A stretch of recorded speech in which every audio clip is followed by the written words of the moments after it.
Herkese merhaba. Bu videoda size bu çantaların anlatımını yapacağım. Lale model ve mozaik modelin birleşimi, karışımı olan bir çanta bu. Yıllar önce de yaptığım bir modeldi. YouTube videolarımda da olmasını istedim açıkçası. Çünkü örmesi çok keyifli. Instagram hesabımda farklı renk çeşitleri de var. Daha önce birkaç renginde yapmıştım. Çok eğlenceli bir model olduğu için. Çantaların aslında sayıları aynı. Fakat bu ip biraz daha ince, bu ip biraz daha kalın. Taban ölçüleri birebir aynı zaten. Buradaki ölçüler aynı ama gördüğünüz gibi bu ip ince olduğu için biraz daha küçük oldu. Şuradaki sayılar farklı sadece. Burası 32 sıra, burası 22 sıra. Siz istediğiniz ölçülerde tabii ki güncelleyebilirsiniz bu çantanın şeklini. Bu çanta üzerinden anlatım yapıyorum videonun içerisinde. Dolayısıyla bunun bütün ölçüleri mevcut. Bunda dediğim gibi 22 sıra yaptım. İp kalın olduğu için biraz daha geniş oldu. Seçeceğiniz ipe göre bunu ayarlayabilirsiniz. Sap kısımları farklı. Bunu hapishane işi kullanarak yapmıştık. Bunu da içerisine plastik koyarak yaptık. Bunun anlatımı zaten videonun içinde mevcut. Bunu da başka videolarımda daha önce anlatmıştım. Her ikisi de şık, güzel duruyor. İstediğinizi kullanabilirsiniz. Eğer kanalıma abone değilseniz lütfen abone ol tuşuna basalım ve başlayalım. Yarn Art'ın jeans tipindeki ipini kullanacağım. 3 renk, yeşilin 3 tonunu kullanıyorum. Bir tanesi renk kodu 69, biri 82, diğeri de 11. 2,5 milimetrede tığ kullanıyorum. Sihirli halka yaparak başlıyorum. İpi bu şekilde katladım. İçine giriyorum. 3 tane zincir çekiyorum. Bu 3 zincir ilk trabzanımız olarak kabul edilecek. Şekli bozmadan tekrar ilmek alıp sihirli halkanın içine girip trabzan yapıyorum. İkili trabzan. Tekrar aldım. Üçüncüsünü yapıyorum. Arada 3 tane zincir var. İp alıyorum. Tekrar sihirli halkanın içine girip üçlü bir grup daha yapıyorum.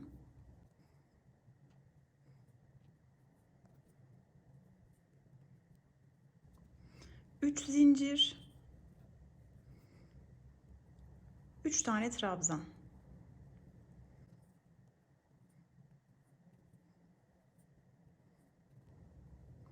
Tekrar 3 zincir. Son kez üçlü trabzan.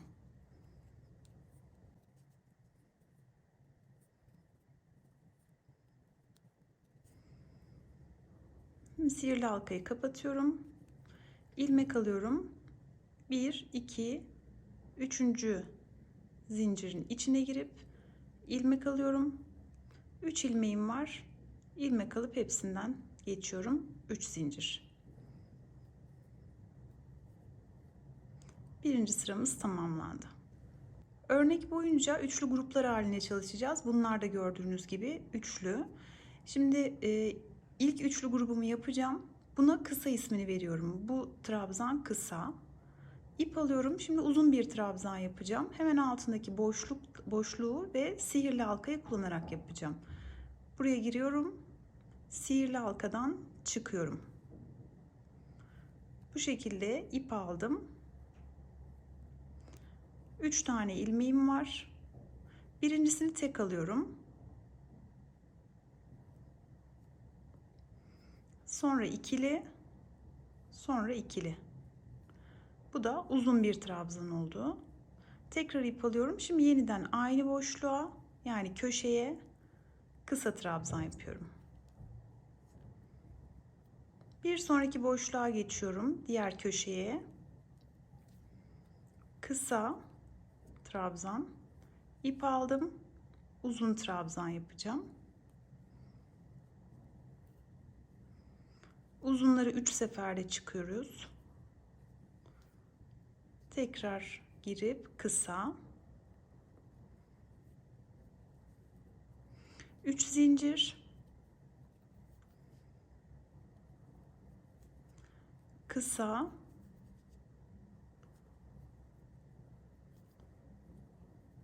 Uzun ve kısa.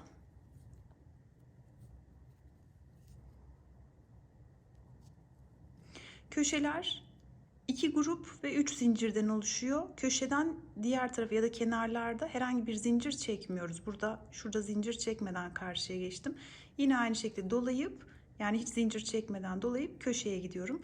Köşelerde 2 grup, araları 3 zincir olacak. Bu sırayı bu şekilde tamamlayacağız. Sıra sonuna geldim. Burayı yarım başlamıştık. Sadece tek bir grup var. Normalde köşelerde 2 grup olması gerekiyor. Onu tamamlayarak bitireceğim. Bu modelin sonuna kadar, çantanın sonuna kadar da aynı şekilde devam edecek. Köşeler zaten hiç değişmiyor.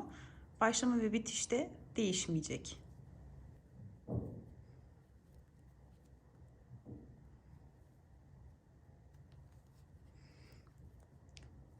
Kısa, uzun, kısa yaptım köşeye.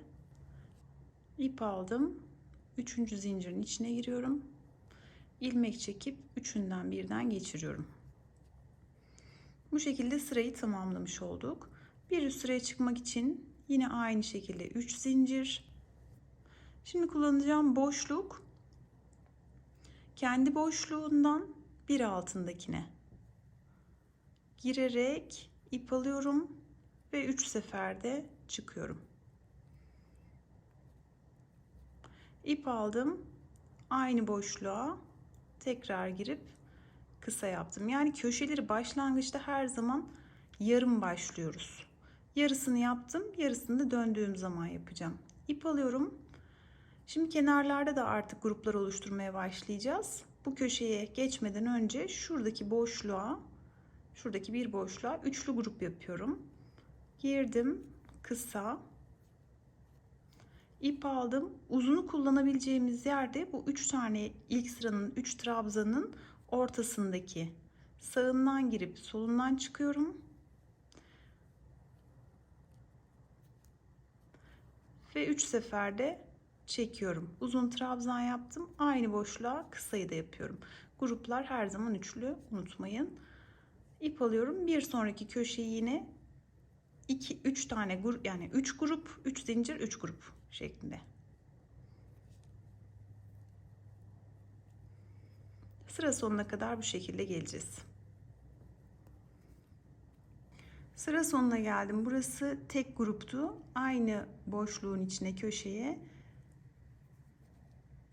devamını yaparak bitireceğim. Yani bir grup, kısa, uzun, kısa.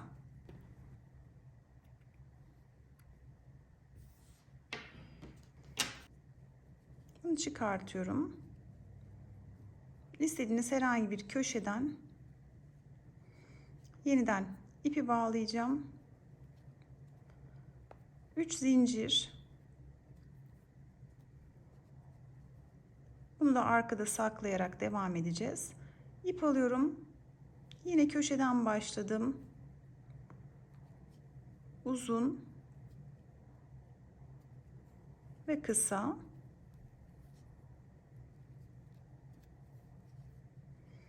Bir sonraki boşluğa geçiyorum. Şimdi burada 2 tane deliğimiz var. Bir tane grubu şuraya yapacağız. Diğerini de buraya yapacağız. Boşluklar çok belli oluyor. Zaten şöyle baktığınızda buraya bir grup yapacağım. Kısa. Uzunu bir önceki sırada 3 tane trabzan vardı. Şimdi burada uzunlar var zaten. Onların etrafına yapacağız. Yani hemen altındaki, bu grubun altındaki grubun uzun trabzanın etrafından. Sağından girip solundan çıkıyorum. İp alıyorum. Ve 3 kere de çıkartarak uzun yapıyorum. İp aldım. Aynı boşluğun içine tekrar girip kısa yaptım ve grubu tamamladım. Bir sonraki boşluğa geçiyorum. Yine bir grup oluşturacağım. Kısa. Uzunu yine altındaki, hemen altındaki bu üçlü grubun uzun olanına yapıyoruz.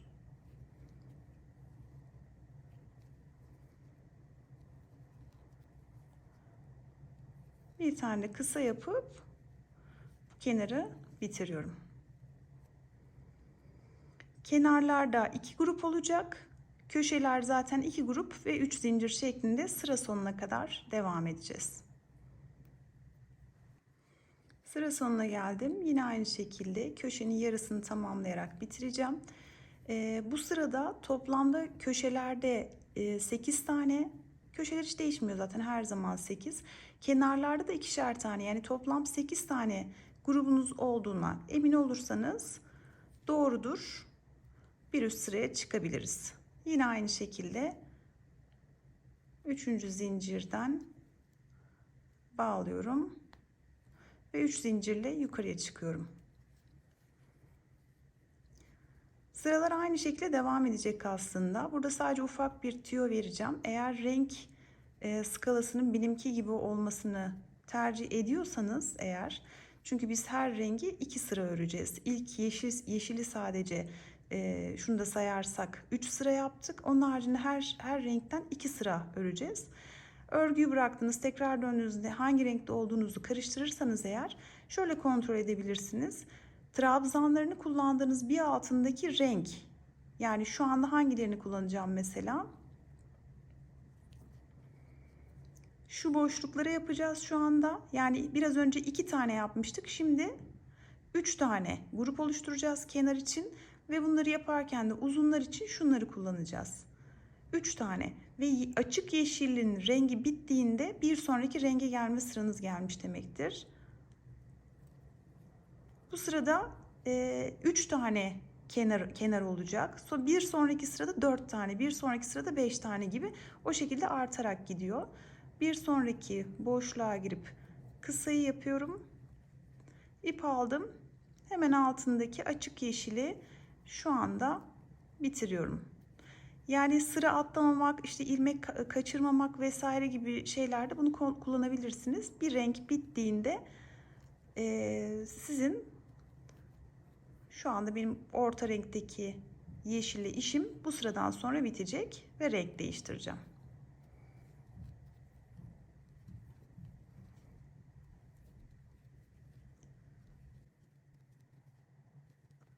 Şöyle göstereyim.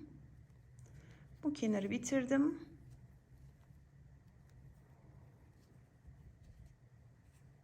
Ve açık yeşilde bitirmiş oldum şu anda. Her kenarda 3 tane grup yaparak sıra sonuna kadar gelelim. Sıra sonuna geldim. Son uzun ve kısayı yaparak sırayı bitireceğim. 2 renk, bu orta tondaki yeşilden 2 renk yaptım. Ve şimdi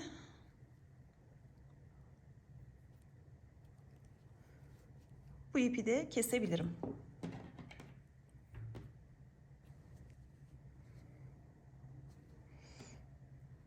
Koyu renk olana geçiyorum. Yine istediğiniz bir köşeden başlayabilirsiniz. Aynı şekilde bağlıyoruz.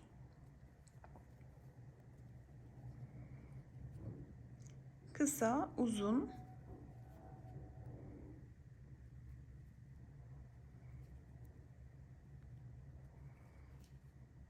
Kısa şeklinde. Yine aynı şekilde işlemler devam edecek. Bu sefer de 1, 2, 3, 4 tane kenarda şey oluşturacağız, grup oluşturacağız. 1, 2, 3, 4 tane. Kullanacaklarımızda uzunları kullanacağız ya, onlar da şu alttakiler. Bunları kullanacağız. Bir sonraki sırada da yine bu koyu renk yeşilden de 2 sıra yapacağım. Ondan sonra tekrar açık yeşile geçiş yapacağız. Orayı da göstereyim. Ondan sonrasını zaten düz bir şekilde devam edeceğiz.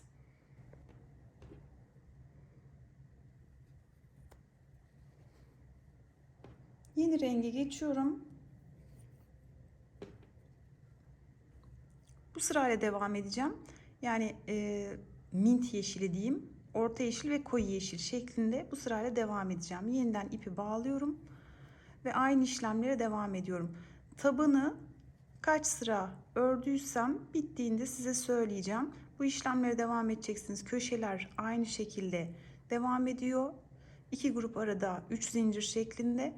Kenar sayılarımızda her sırada bir sayı artacak şekilde bir taban oluşturacağız. Daha sonra da duvar çıkma kısmını göstereceğim.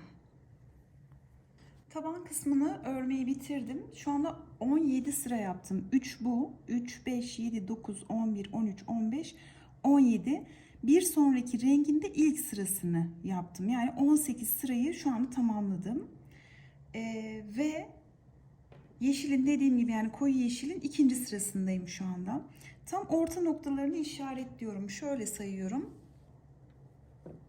Bu sırada kullanacağımız yeşiller şunlar olduğu için 1, 2, 3, 4, 5, 6, 7, 8 tane bırakıyorum. 9'uncuya işaret koyuyorum. Bu tarafta da aynı şekilde 1, 2, 3, 4, 5, 6, 7, 8 tane kalmış oluyor. Tam orta noktalarını bu şekilde işaretledim. Şimdi duvar çıkmaya başlayabiliriz. Bu arada bunun ölçüsünü de vereyim ben size. 21,5 santim tabanımız. İşaretlediğim yere kadar normal örmeye devam edeceğim. Yani köşeyi yapıyorum şu anda ve işaretlediğim yere kadar geleceğim.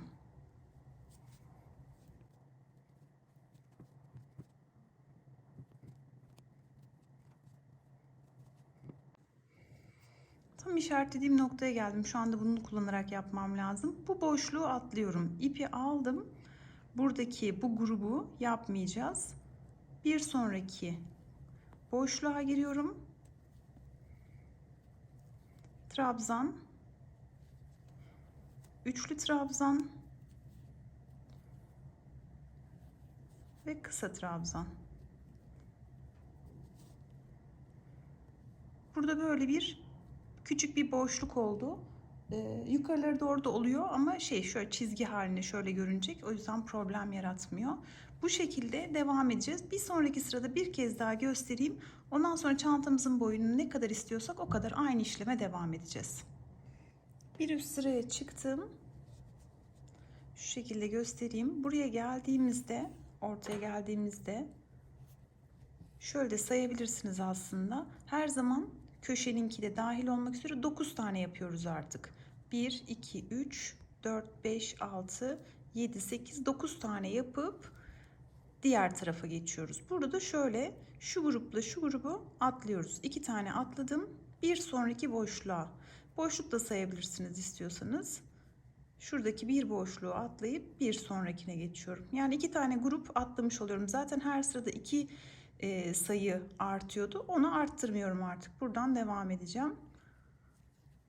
Buraya bağlıyorum.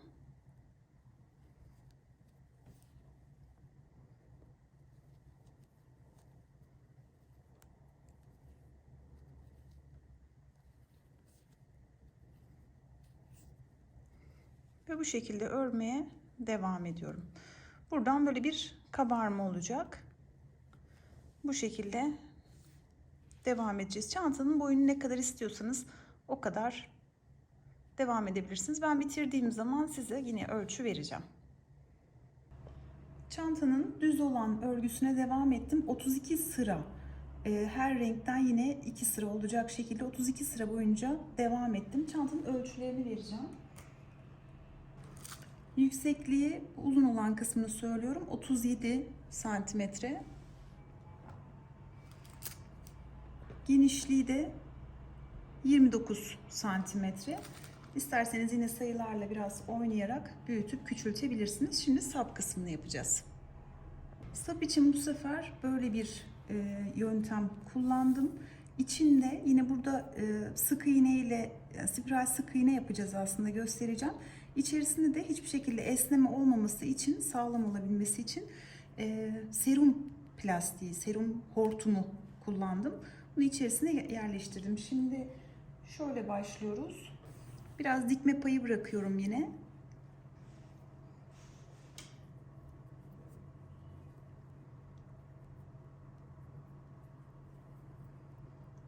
Altı tane zincir çekiyorum.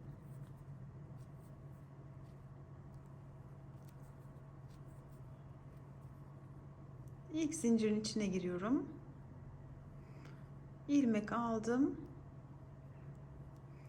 Ve ve sık iğne yaptım. Sıradaki zincirin içine giriyorum. Sık iğne yapıyorum. Bunu döne döne sadece sık iğne yapacağız aslında. Her bir sık iğnenin içine girip sık iğne oluşturuyorum.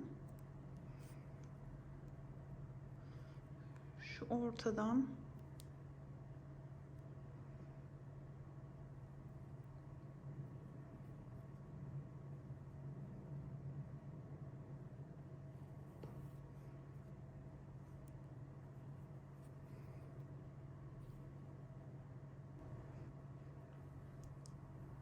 her bir sık iğnenin tek tarafını kullanarak sık iğne yapıyorsunuz aslında.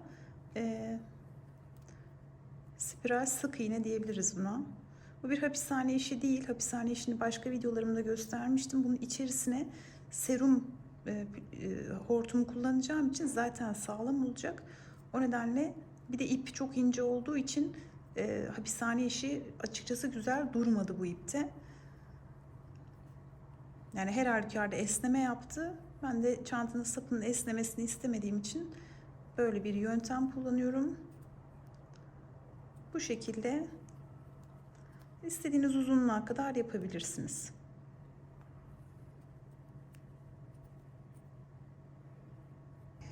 Benim yaptığım uzunluk 53 santim. Şuraları biraz fazla bıraktım. Şimdi dikerken fazlalık olan kısımlarını buradan keseceğim. Uç kısımlarını dikip çantaya birleştireceğim. Çantamızın yapımını tamamladım. Sapları bu şekilde diktim. Biraz daha kısa da yapabilirsiniz. Bir miktar uzun oldu. İçindeki astar ve çıt çıtları da tamamlayarak çantamızı bitirdim. Güzel, hoş bir çanta oldu. Bu yıllar önce de yaptığım bir çantaydı zaten. Umarım sizler de beğenmişsinizdir. Beğendiyseniz lütfen beğen butonuna basmayı unutmayın. Destekleriniz çok kıymetli. Bir sonraki videoda görüşmek üzere. Hoşça kalın.